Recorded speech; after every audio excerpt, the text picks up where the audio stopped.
The Kalmar Union, which had lasted 126 years, had come to an end. A union that contained Norway, Iceland, Greenland, Denmark and Sweden under the same crown. After the Swedish War of Liberation, 1521 to 1523, King Gustav Vasa was crowned King of Sweden, ending the Kalmar Union. After the deaths of both Gustav Vasa of Sweden in 1560 and King Christian III of Denmark in 1559, two new kings were elected, King Erik XIV of Sweden and Frederick II of Denmark. Frederick II longed for the prior glory days of the Kalmar Union. Frederick still kept the traditional Swedish insignia of 3 crowns in the Denmark coat of arms, although the Swedish king requested for it to be removed. The Danish king shut down the request. This angered the Swedish king, as he felt as if King Frederick was still holding claim to Sweden, which admittedly he did, to retaliate in the most brutal, remorseless and ruthless way possible. The Swedish king Erik XIV added the insignia of Norway and Denmark to his own coat of arms, a truly savage way to retaliate.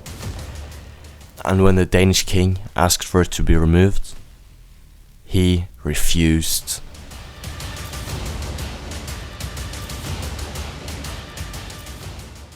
Both kings felt as if their fathers had been too passive. Both wanted a test of strength. The Danish king wished to conquer Sweden and to hinder their influence in the Baltic countries. Meanwhile, the Swedish king wished to control Norway, giving Sweden better ports and the ability to sail west easily and on their own accord, not being hindered by Denmark. Their more assertive strategies were noticeable from the start. King Frederick of Denmark had already, after his first year, 1561, expanded his fleet to over 50 ships, as well as hiring more personnel. That year, the king signed an armistice.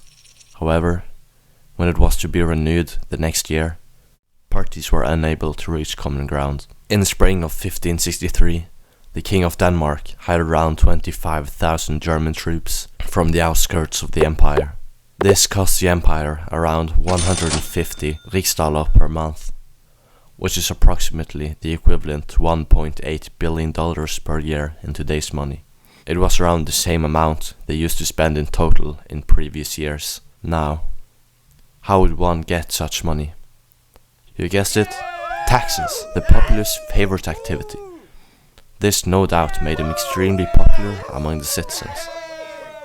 Additionally, he dug deep into his father's saved up reserves. After all of this, the costs still grew immense. There was only one way to pay: by making the enemy pay for him, by their blood. The army was also supposed to plunder any areas conquered, but plundering poor farming societies is not the most fruitful of business ideas. As expected, the Danes were the ones to initiate the war with the declaration of war in 1563. A mere 3 years after his rise to the throne, Danes attacked the Swedes' only port in the west, Outbreak. They seized it swiftly, forcing the Swedes to import supplies through Öresund. Hence, the Danes blocked it for all traffic.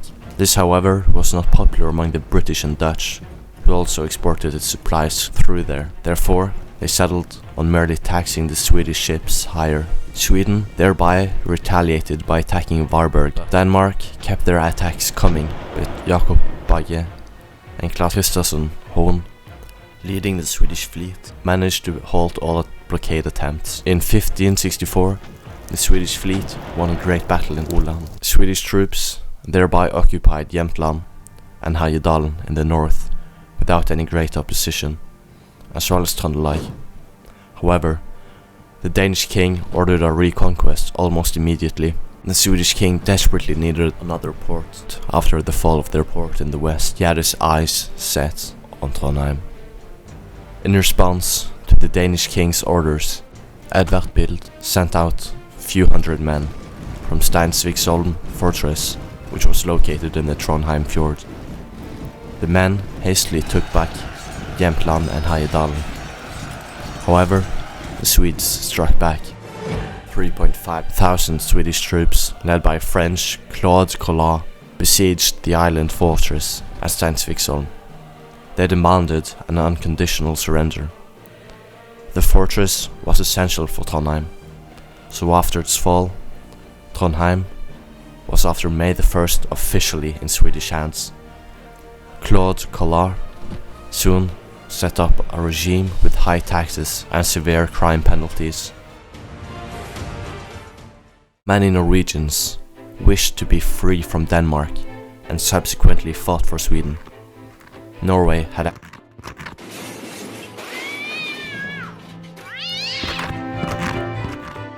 actually tried to break free from the Union themselves years prior, but they were too weak to do so, and the Danes brutally suppressed them. In a couple of days, a Norwegian force of 4,000 led by Erik Munch sailed from Bergen all the way to Trondheim's fjord to recapture the fortress of Steinsviksholm. The citizens switched sides again. They had understandably grown tired from the strict rule of Claude Collat. I mean, he was French after all. The Norwegians waited for the French leader to surrender. After 18 days, the Swedes ran out of clean drinking water and surrendered. The Frenchman was arrested and taken back to Denmark, where his fate remains unknown.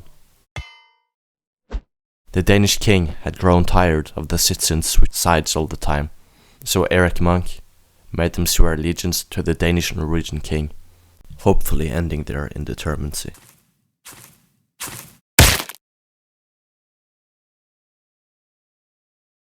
The Swedes started brutally plundering the farms surrounding the fortress, but never dared to take it again. However, the Swedes had not given up. They occupied large parts of Østlandet and burned a lot. Sarpsborg, Skien, Konghelle and Hamar. First siege of Akershus fortress. Inside the fortress at Akershus sat the Danish sheriff.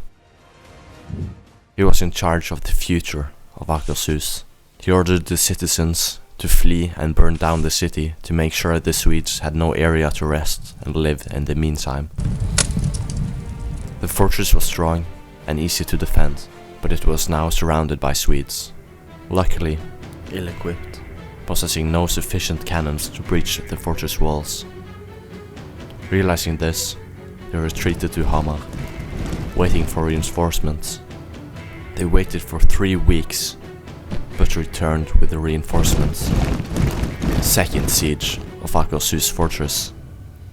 The sheriff had requested aid for a long time. They received so after 3 months. However, the rescue consisted of 2 failed attempts and resulted in large damage to the fortress. When news of the attack reached the right hands, the Danes sent out a new force to rescue the fortress.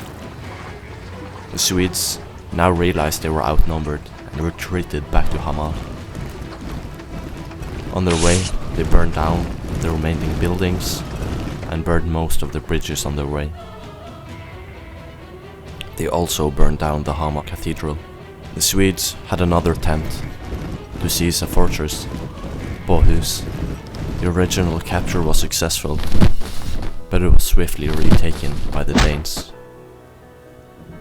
Apart from this, the 3 years after the siege were quite peaceful in Norway.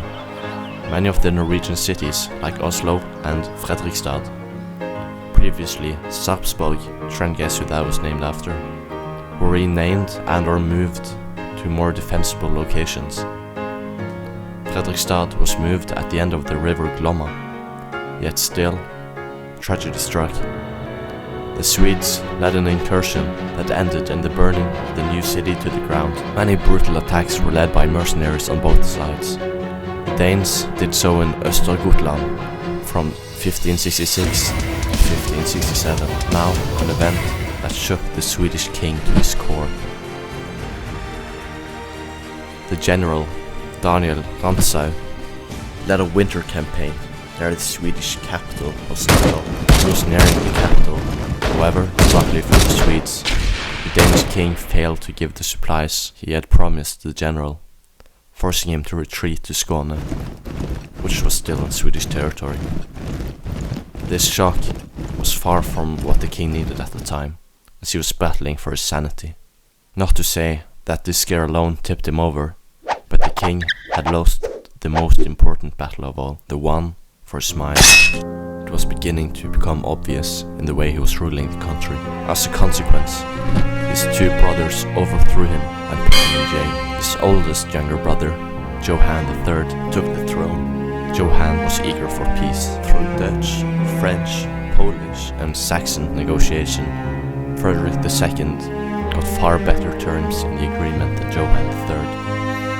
Sweden had to return Jämtland and Härjedalen, formerly cede Gotland, and also pay $150,000 in ransom for Outbreak, which should be paid within 3 years. This, however, was not to King Frederick's liking. He wished for more, put forward new terms that the Swedes quickly dismissed, prolonging the war. This war had now been waged for 7 years. Denmark was running low on funds and had clearly no gains. Norway's cities had been razed to the ground. The people on both sides had enough. Finally, on December 13, 1570, the Treaty of Stettin was signed, and the original terms agreed upon. Frederick II formally gave up his claim to the Swedish throne, and correspondingly Johann III gave up the Danish-Norwegian one.